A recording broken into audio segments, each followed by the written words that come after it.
Good evening.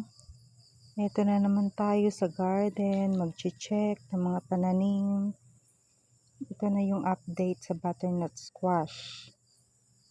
Kaso, hindi maganda yung resulta. Ayan. Nagiging ganito siya. Pangatlong bunga na to.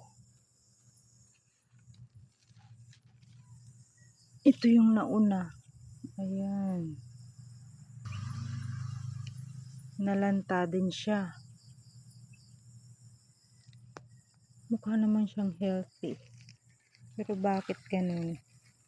Tapos ito yung pangalawa.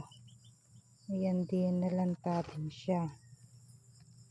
Tapos ito na yung pangatlo. Nalanta din. Pinolinate ko na yan.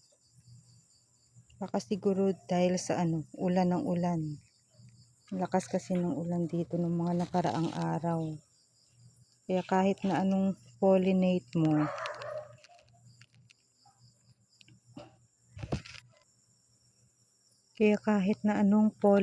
ko, ayan, siguro nababasa ng ulan. Tapos natatanggal yung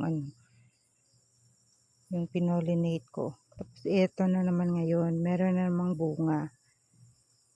Ito bukas pa to mag-o-open. Kaso inunahan ko na, pinolinate ko na. Tapos nilagyan ko ng tali. Tingnan natin kung matutuloy. Sana naman matuloy.